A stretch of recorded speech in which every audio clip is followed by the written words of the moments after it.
joy is almost a mystery. It's a mystery because when you see someone who has joy, what you see is they appear happy in times when you shouldn't be happy. And people look at that who don't understand why someone could be that way, and they consider it a mystery. And I would say that's a really good way to look at it.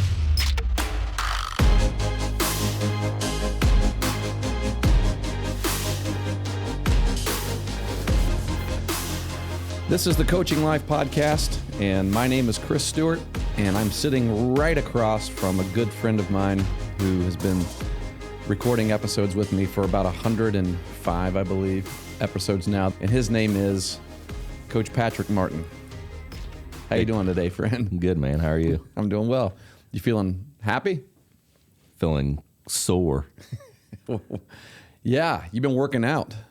I have been doing some rows. You know, I thought about that, and I thought maybe if I did this every 3 days a week, I would get into enough shape that I could start going back to the gym again. What is this? This is using my, what is that? A 12-inch garden rake that I had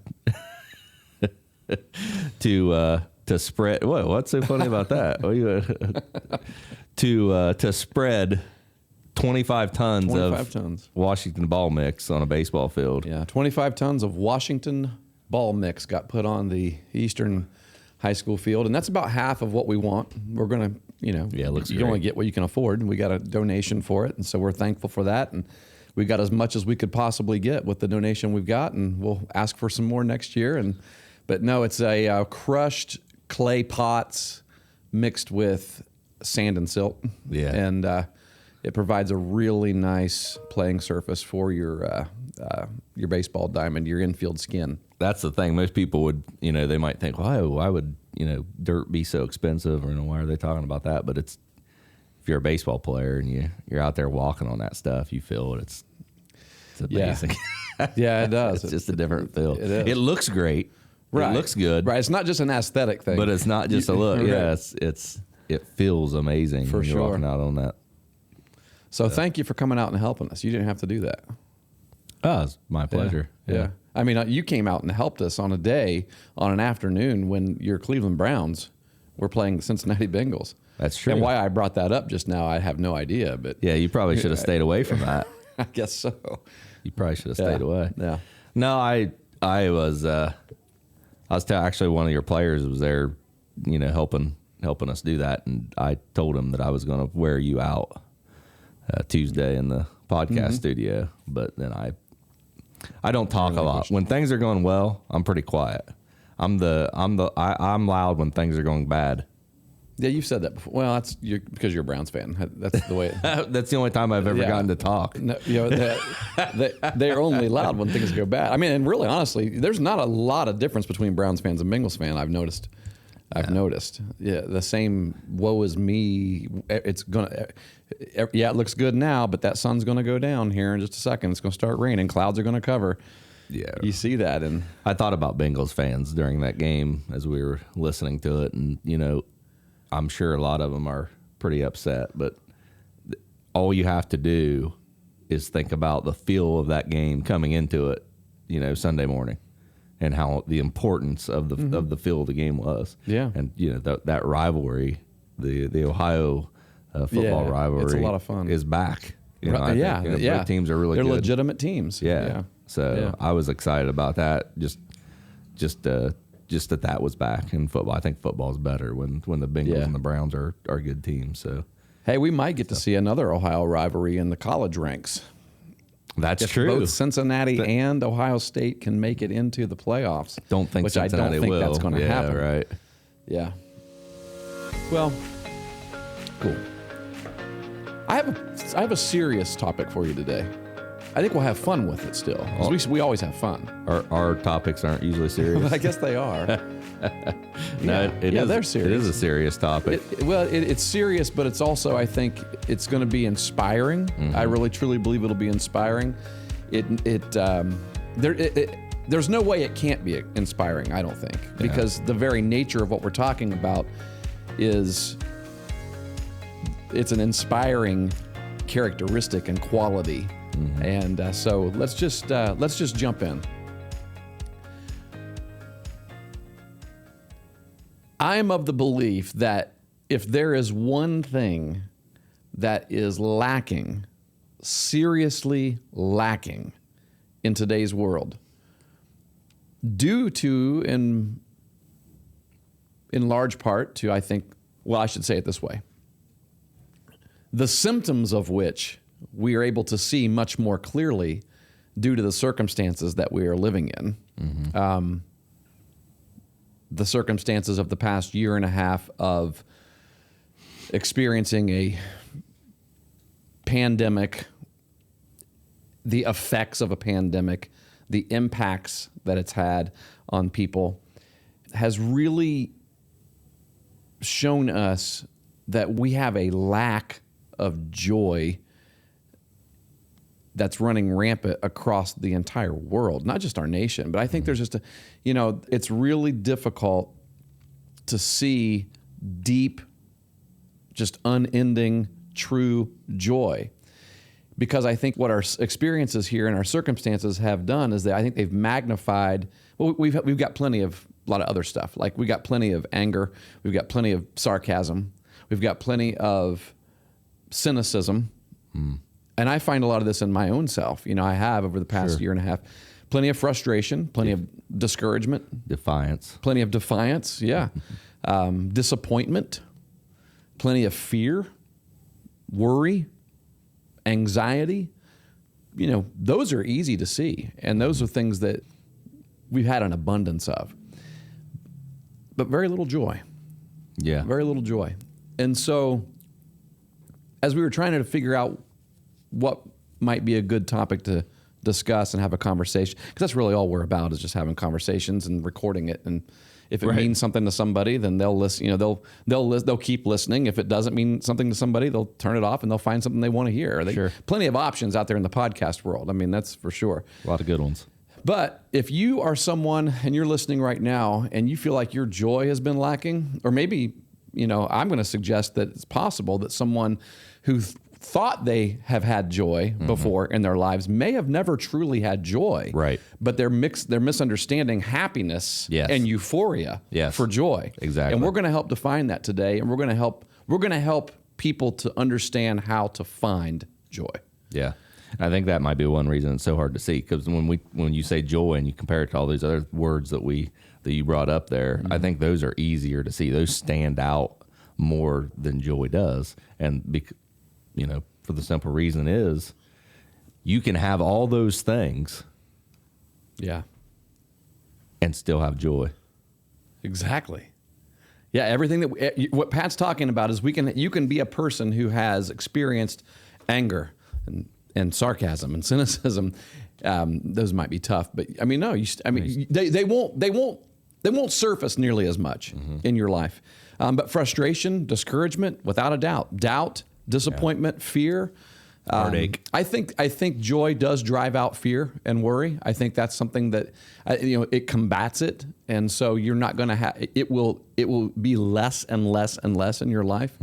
But there are a lot of those things that you can feel. Yeah, you said heartache, and that's a big one.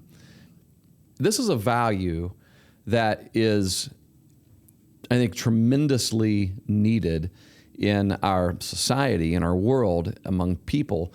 And if you're one of our listeners and you listen to us because of the sports quality that you are hoping to get, us talking about something to deal that deals with sports, don't turn us off, because this absolutely 100% is central to any game that you play, any game that you coach. Yes, absolutely central. Yeah, and really, in more ways than one, I would say.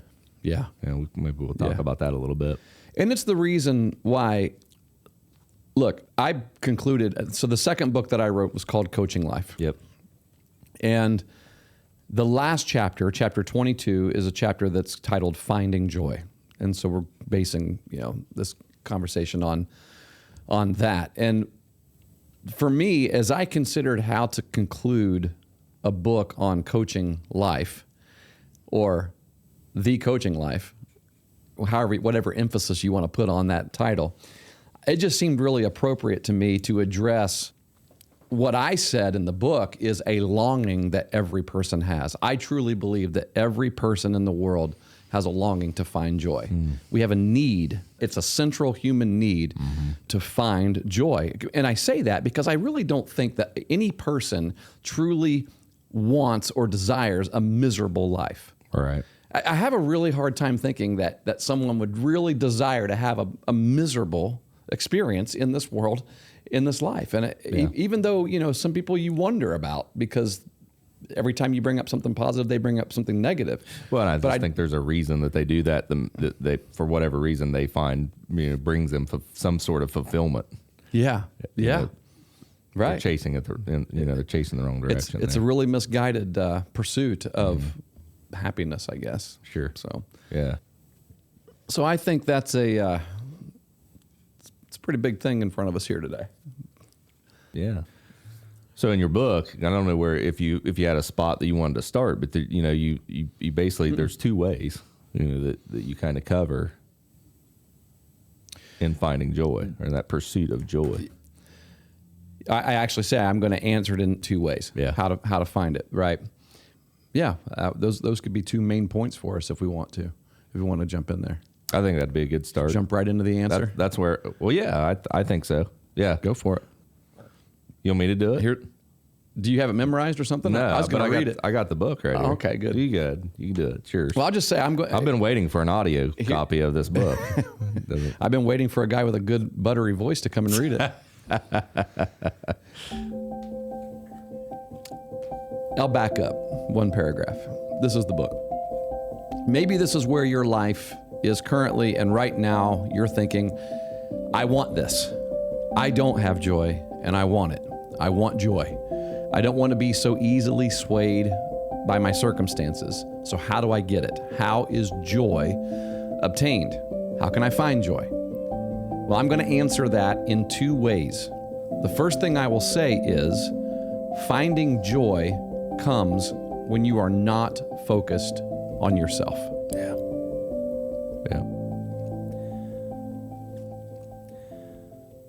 That's a mouthful. I think that, it hits home for me. I wrote an article that hasn't been published yet.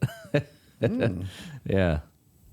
Talking about, anxiety and depression and, the effects of which and kind of, an idea of how you might find yourself out of that hole. And I think one thing that is common with people that, have anxiety and depression is they focus on the way that the things in the world are impacting them. Yeah. How are they being made to feel because of this? How do I feel in this situation? How do I feel because of this thing happened in my life? And, and all those things that I'm talking about there, I'm talking about myself or, right. The person that's experiencing that feeling, that heartache, that anxiety and depression brings. They're focused on and they're elevating the power of these things that are right. acting on them, that are making them feel this way. They're focused right. all on themselves. And what you're saying here is that, one way that you find joy is by not focusing on yourself so much, focusing on others. Yeah. Couldn't agree more. Yeah. It's amazing if you've ever experimented with something like this, where you determine, like, say in the morning, when I go to work today or when I go to school today, I'm going to make it my goal to help somebody else have an awesome day. Yeah. And now you have to consciously figure out ways that you can do that. And it's easy. It really isn't hard. You compliment them right off the bat. You compliment them. You say, glad I saw you first thing this morning. Here you are, ready to go, ready to work. If I come in talking to one of my students, you're ready to work. I'm heading up to Starbucks. Can I get you one? Something, just little things. And what happens is this, and I find that this is just so true. When you make it a mission, like your mission to come in to make somebody else's day really awesome, it reciprocates. You end up having the awesome day. Yeah. And it doesn't really matter if something happened during that day that wasn't awesome. There is this just really mysterious thing that happens. And that's really a quality of joy.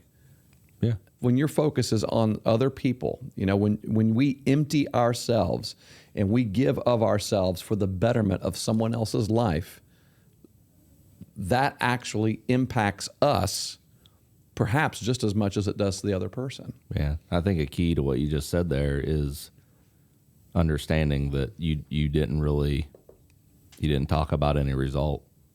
You're talking about an approach, right? Yeah. Not talking about a result. I think you said it was easy to do, the approach, and I would agree with that. I would say from a result perspective, it might not be so easy. And when I say result, I mean that actual impact that you have on people. You may try to give joy. It doesn't always work that way. I think I think removing ourselves to give it to somebody else and have it land the way you were hoping that it will land on them. Yeah, right. Because here's the reason why. Joy is a choice. That's kind of a secret, right? Yeah. It's not a secret, so we let it out. We let the cat out of the bag. You can't expect joy to be something that's given to you by somebody else. It's not external. It's internal, which means it's my choice to have this. Mm-hmm. And I still think we might have people say, well, how do I do that? How do I choose joy in a circumstance that's horrible? Right. Yeah, sure. I think, and probably one of the answers is that number 2 answer that you give there, but right. Let's not go too fast. Well, let's take a step back then, because I was going to say we talked about taking that focus off ourselves. Mm-hmm. That's difficult. That's hard to do. But then when you think about the difficulty of the reality that not everyone is on the same plane, I guess you could say, as you, and they're not willing to accept that joy. They're not willing to make that decision to have joy. So there's sometimes a feeling of disappointment to that. So you're giving of yourself. Yeah. You're trying to help someone find joy. And maybe they don't. And I think, you said this correlates to sports, and I think we can talk about that right now, because, it's like, the old cliche that, 2 teams play, 1 team wins. The coach gets out there and says, well, that team wanted to win more. Yeah. They wanted it more. Yeah.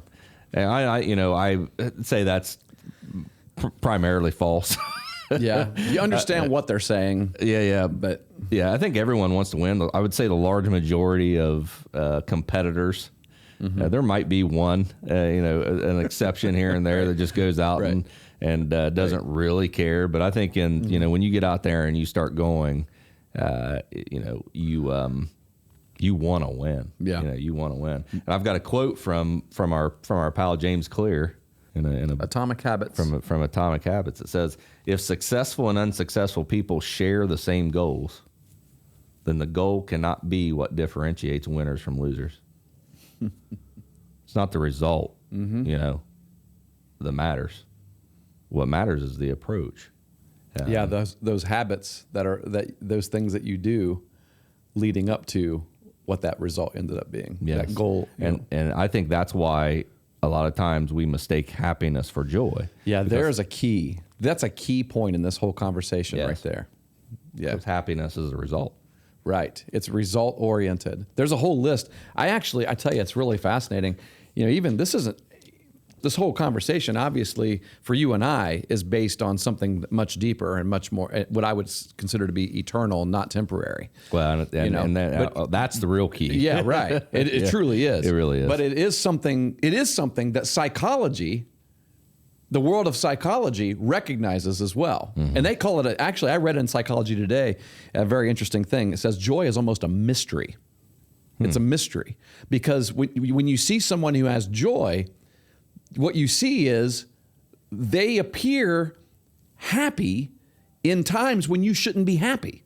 You know what I'm saying? Yeah. And people look at that who don't understand why someone could be that way, and they consider it a mystery. And I would say that's a really good way to look at it. It's really true. And I really think, I'm going to say this.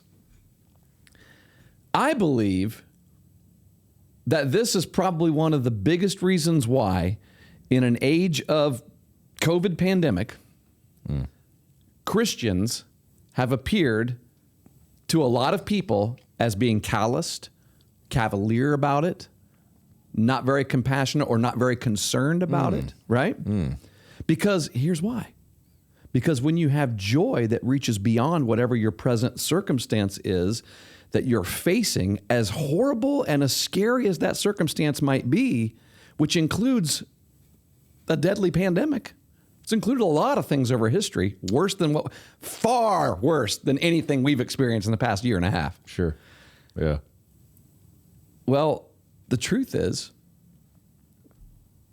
that's not where the focus is for someone who has real joy. I mean, it just isn't. I'm not focusing on this.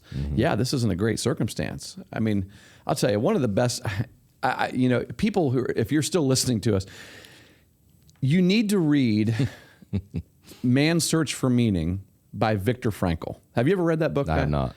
It is a must read. It's not an easy read. It's not a long read. It's a very thin book. Viktor Frankl was in Auschwitz. Oh. Yeah, and he survived. Okay. He survived.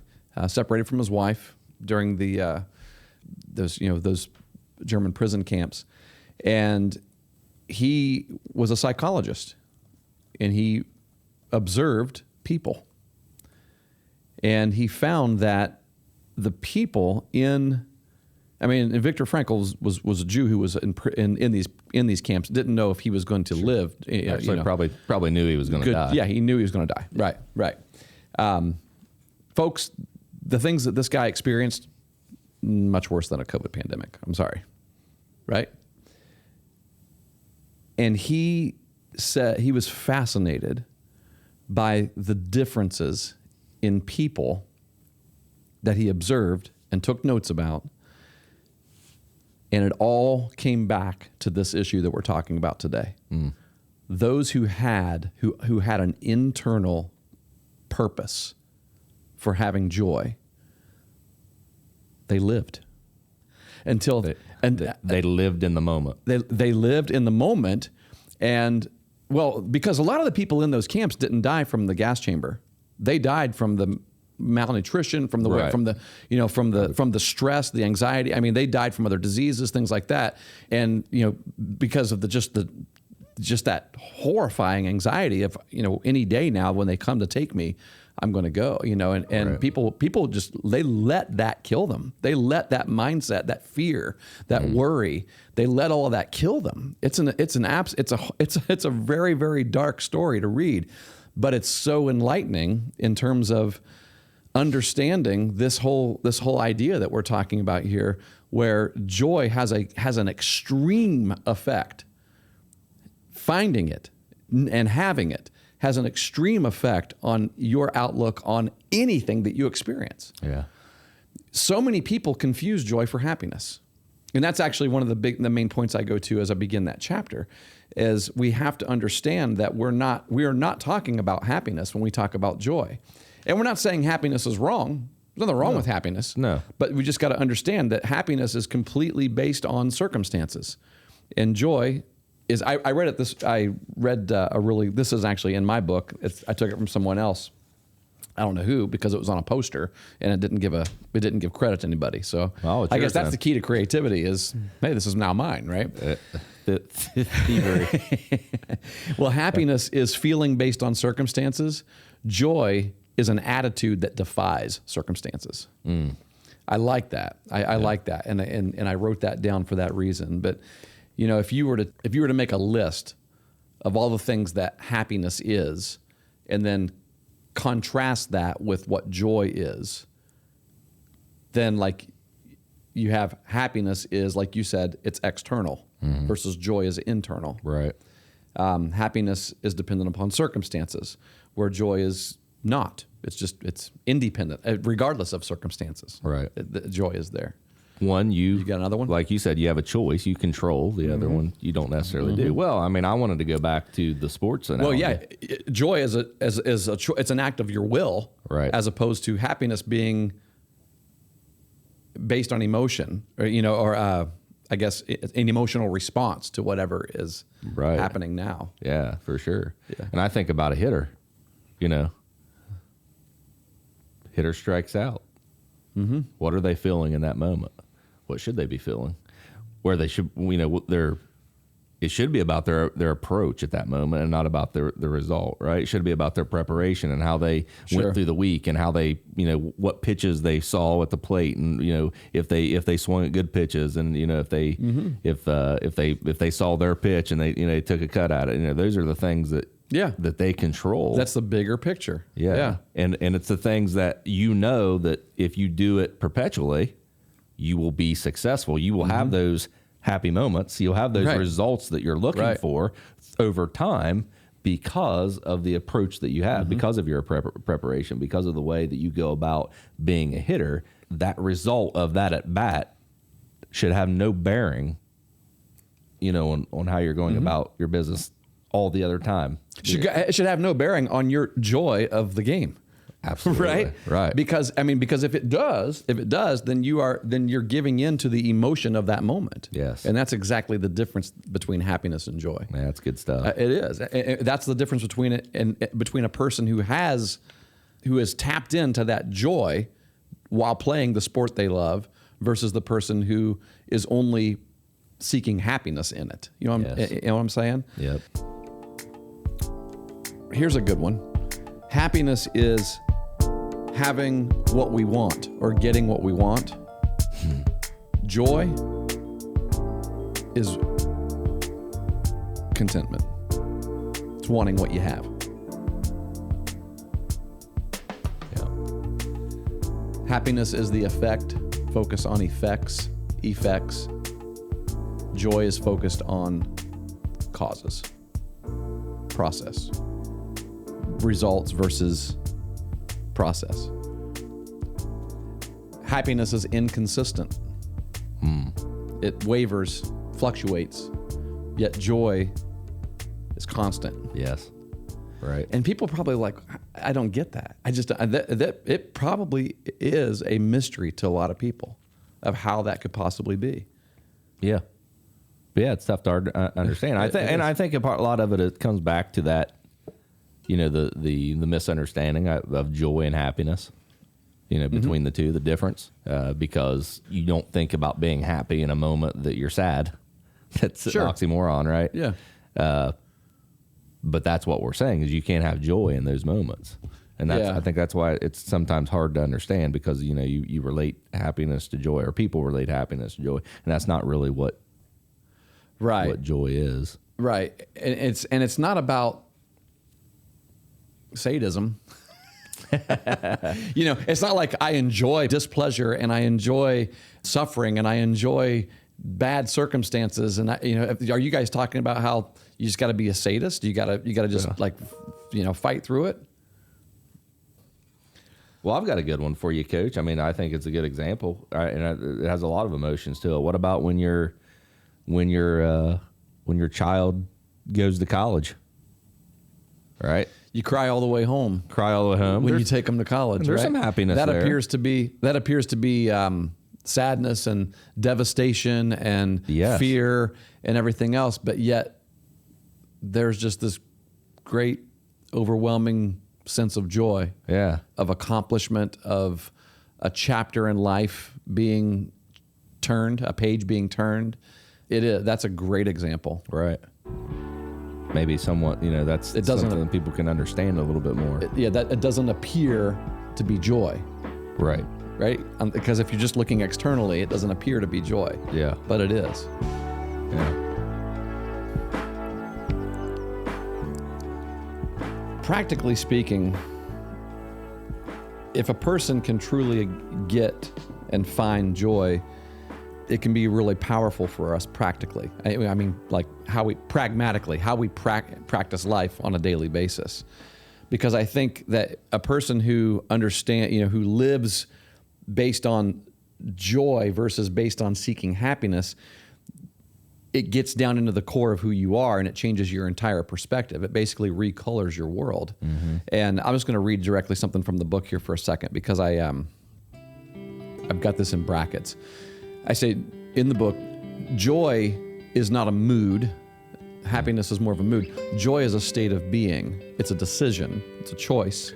It's a way of living that you have determined you're going to embrace, and no one can take it away from you, nor can any circumstance change it. So you have power over joy.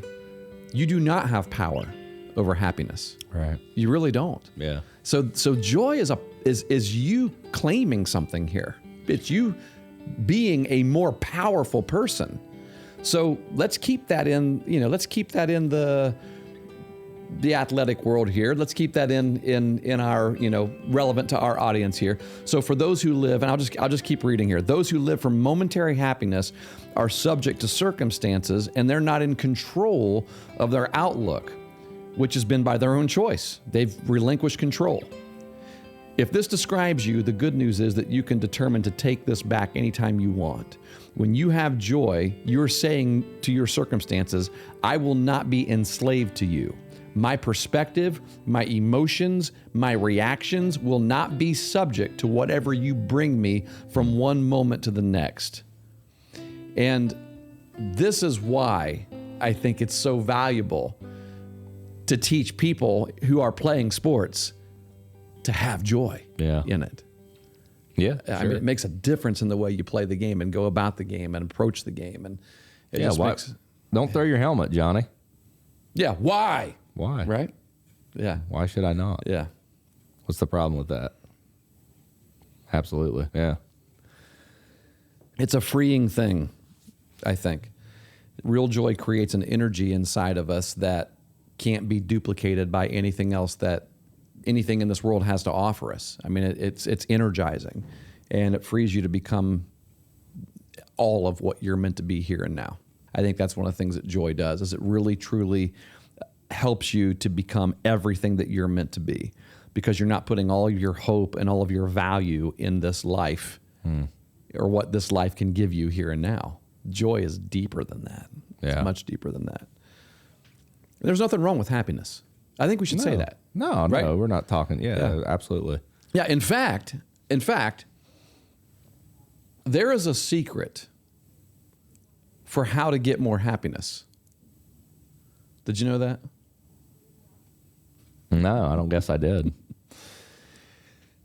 Was this in a golden book or something? It's in a, yes. No. No. It's not, I don't know. Yours might be gold. Mine's black. It's leather bound. In my book, I said I'm going to give you 2 ways to find joy, right? Number 1 way is it comes when you're not focused on yourself. Right. The number 2 way, it's a gift from God. Yeah. It just really is. And I think the reason why joy is so mysterious to a lot of people is because they don't know that. They don't get that. One, because they've never had any interest in God, never had any interest in understanding who He is, what He has done for them, and what He provides for them. And one of the things that He provides is joy. Yeah. And I mentioned it a minute ago about when people look at Christians and see that we appear to be cavalier to this whole pandemic thing. That's not the case at all. We understand the seriousness of it. We get it. We do. But that's not where we're focused. Sure. That's not where we're focused. Yep. And so there is a secret in the Bible for how to get more happiness. And it has to do with finding joy, considering all things joy. And this is going to get pretty deep, but I'm going to read it. All right. Well, I'm going to quote it. I don't have it open, but I know it. It's James, the book of James, which is toward the end of the Bible. It's a small little book. Chapter 1, verse 2 says this: "Consider it all joy as you face or as you encounter various trials or various difficulties." Now, I'll stop there. That seems weird, right? Yes, I would say that seems very weird. Because we can think of... We've already said that today. We have said that. Yeah. And we just didn't say it as well. Yeah, we've said that because this is who we are. I mean, this is where our mindset for this comes from. It's based on our faith. Yeah. And I think if a person can very easily hear that statement, and we could easily attribute it to small things, small trials, small difficulties, small sufferings. But then you've got somebody who is listening who just lost a child, Right. right? Yeah. Or is facing extreme devastation in some way. Lost a father, lost a mother, lost, I don't know, just, something that cannot be reversed. Yeah. Made a big mistake. Made a bad choice, and now you've dug yourself a pretty big hole. Yeah. Consider it all joy. Yeah. What? Yeah. How do you consider that? How do you consider those things joy?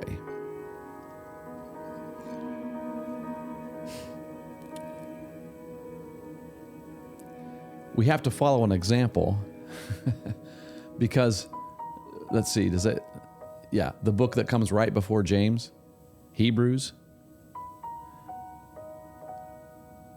We don't know who wrote that book, but it was written for the Hebrews, the Hebrew people, the Jews. We don't know it all. We don't. Don't we think we know? Yeah, people guess. They tend to think the Apostle Paul wrote it, but there's some differences in language there that make people wonder. It doesn't really matter. It's very powerful, and one of those powerful things that it says is in chapter 12, I believe it's right around verse 1 again. It says, it's talking about Christ basically getting ready to go to the cross. And it says, for the joy set before him, endured the cross, scorning its shame. And you read something like that and you think, that's sick. Right?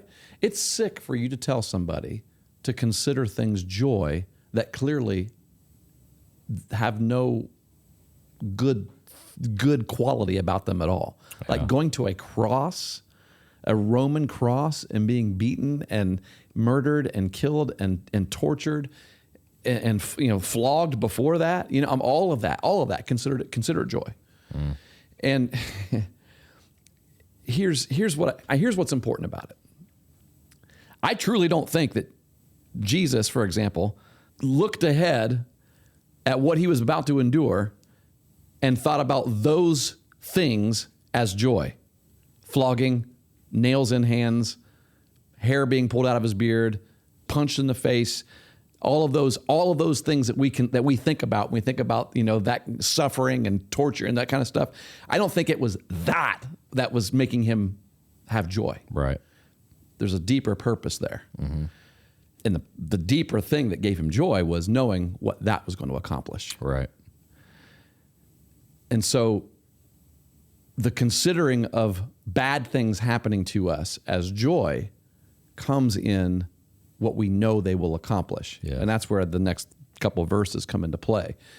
Back in the book of James, it says, consider it all joy as you face various trials. And then it says in verse 3, because you know that the testing of your faith produces endurance. That these things, they test your faith. They do. Sure do. And you can know while you walk through these things, they're unavoidable. We're all going to walk through these things. But you can know while you're walking through them that it's producing endurance. And then it says, and then let endurance have its perfect result, that you might be complete and lacking in nothing. That you are being built into a better person, a better version of who you are, a better human. Do we want to go through those things? Of course not. But what happens on the other side of those things is you actually get more happiness. Yeah. Only if you see it that way. Oh, sure. Only if you get that perspective, right? Yeah. Right? I mean, that's a I wouldn't just say a Christian perspective, but Well, we're talking about we're talking about the Christian Bible here, so Sure. you'd have to consider it that way. But yeah, I mean, because ultimately, what that endurance does is it gives you the opportunity to glorify God. Yeah. It gives you the opportunity to further, Christ's ministry and continue to do, because that's what he was doing, right? That's what the New Testament is about. Is developing and creating and then sustaining this institution known as the church that is really the way anyone is saved. We can't do it, Exactly. even though sometimes we want to. We want to. So And that's what tough Jesus times was strengthen saying. you. Yeah. Oh, absolutely. And- well, I mean, it's hard to take the example of Christ and relate it to anything in the world. It's hard to do that, Right. But we basketball season just started up. And we went through a couple weeks of pretty tough conditioning. It was rough.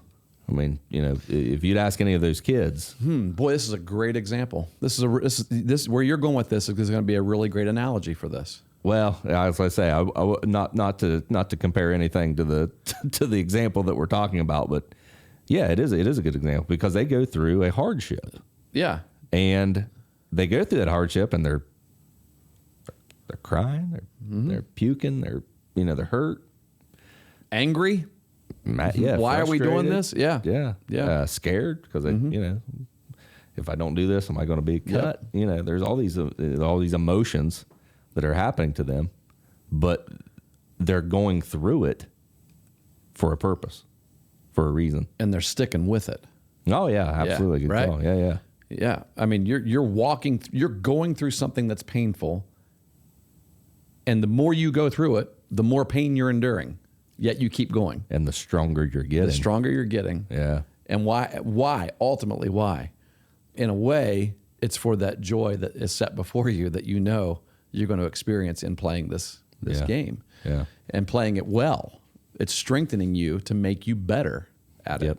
And that's exactly what happens. It's experience, it's education, right? Teaches us things. Yeah. Prepares us. And for that's things. that's the real difference. Is honestly a person who doesn't understand, who's not found joy in their life, you'll go through those circumstances and it will devastate you.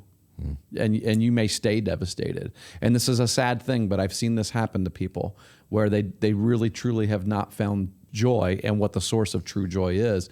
And they go through very, very tough circumstances like this, and they can't get focused off of that. They allow it to affect them to a point to where their life is just, it's devastating. It's a constant state of hurt, Yeah. And the person with joy will not have hurt. They will still have hurt. They'll still experience frustration and pain and that suffering, but they'll also, while experiencing it, realize that this bad circumstance is producing a strength in me that is going to lead me to have greater happiness. Yeah.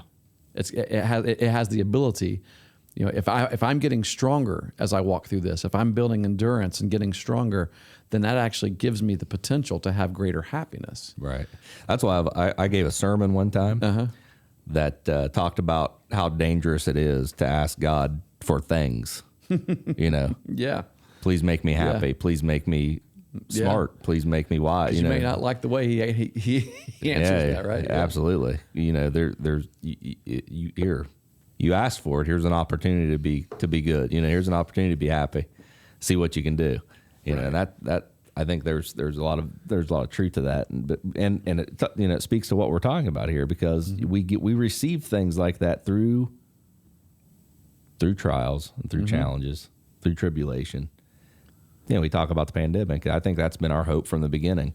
We ever since this first started, we thought it'd be over a lot sooner than this. I know I would never be able to be on the tabloids or anything because I'm no Nostradamus. Yeah.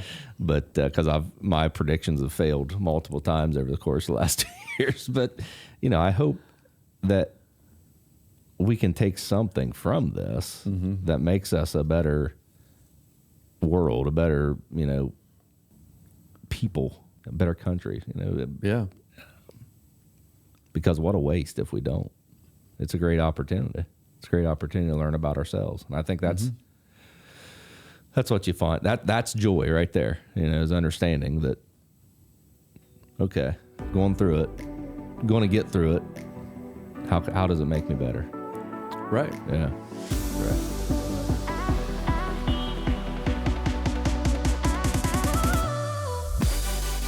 So ultimately, if you're looking at how to find it, you can try, I think, to take one of those points, like the first one, and just not focus as much on yourself. Mm-hmm. But that'll run out. It'll get hard to do, right? You really got to have the second one. And that's what I would encourage people in as they listen to us, and that's why I said it was going to get serious, because the truth is, joy it's both. It's a gift from God, and I think that's where it has to begin in order for us to consistently be able to take our eyes off of ourselves. Right. So it's a gift from God as well as a response by us to that gift from God. It comes when we're completely aware of His grace in all circumstances, then we're able to say, okay, yeah, I can do this. Yeah. I'm just going to focus on other people here, because ultimately it's just going to reach beyond whatever circumstance we're facing, and it carries us. Because that grace we're talking about, like you said before, is it supersedes anything that we can experience in the world, in our lives. Absolutely does. It's eternal. Yeah. And that's the defining difference. Yes, it is. It is.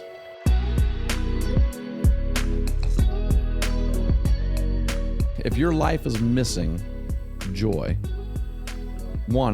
it's pretty easy to recognize, I think. Yeah. For somebody else to look and see, I think it's pretty easy to recognize. And honestly, I think if we're honest with ourselves, I think it's easy for us to recognize as well. If you're doing an evaluation, reflecting a little bit. Yeah, when it's missing. Mm-hmm. Because, truth is, your outlook on life is so easily influenced on what happens day to day. Yeah. Moment to moment, depending on what's coming at you at the time. That's what your outlook on life is. So it's easy to see, ooh, I'm lacking joy right here. Mm. That's a symptom of it. And that's why I say, in making our list, our compare and contrast list, happiness is versus what joy is. Happiness is temporary. Joy is eternal. Yeah. And that's where that second part has to come into play. If you don't grasp that, and that's why I think people look at this from the outside in, from a world out, that does not acknowledge God, and they say it's a real mystery. Joy is a real mystery, and that's why, because they've not acknowledged anything eternal. And so the reality, I guess, that maybe this is the main thrust of this whole thing is, we're not really talking about joy. We're talking about the object of joy, because that's really what matters. Yeah. That's truly what matters. Joy, in the end, and this is, very last sentence in the book. In the end, joy is only as good as its object. So what's the object of your joy?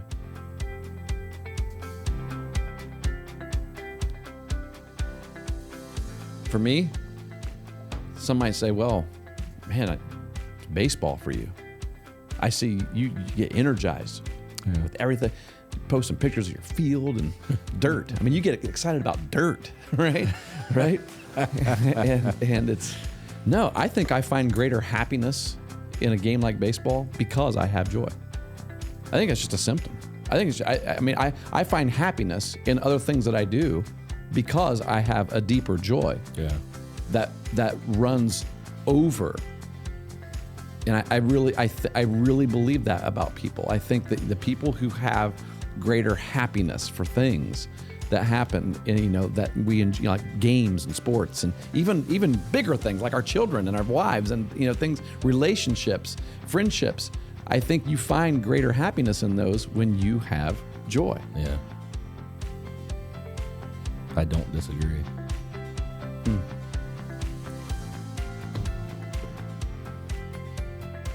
You look deep in thought over there. This is a really deep conversation. You know how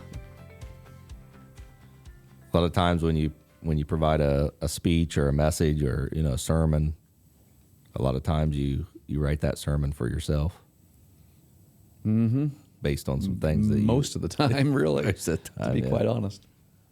I think that's my deep thought. I think, I hope everyone out there listening could get something out of the conversation today.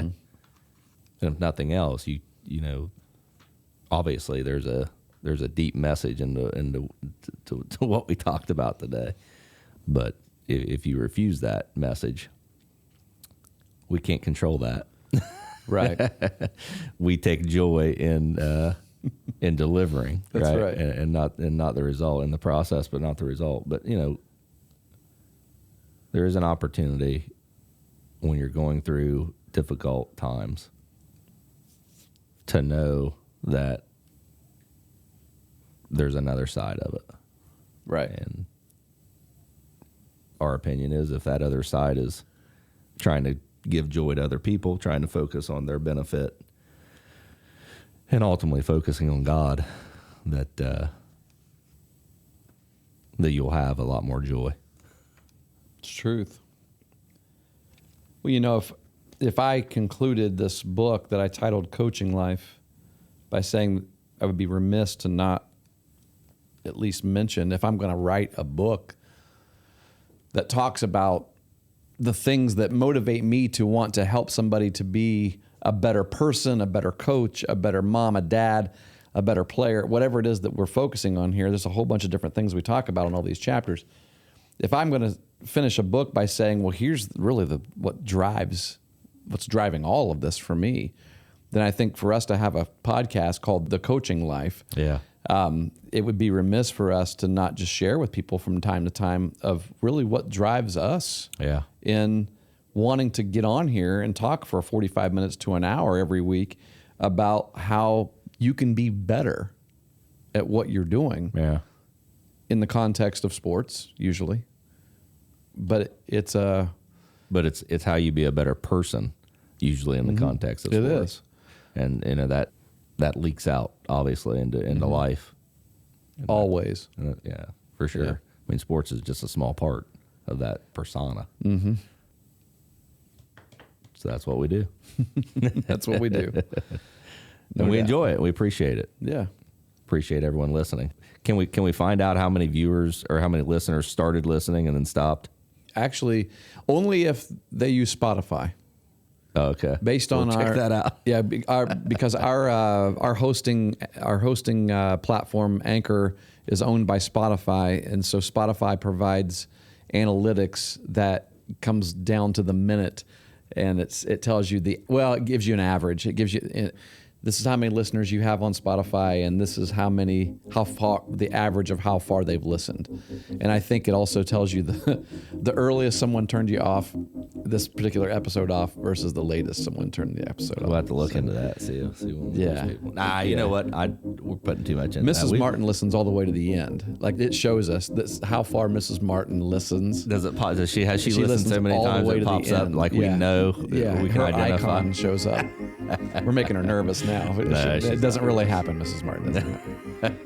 She doesn't care. I promise. Good deal. Thanks for joining us, everyone.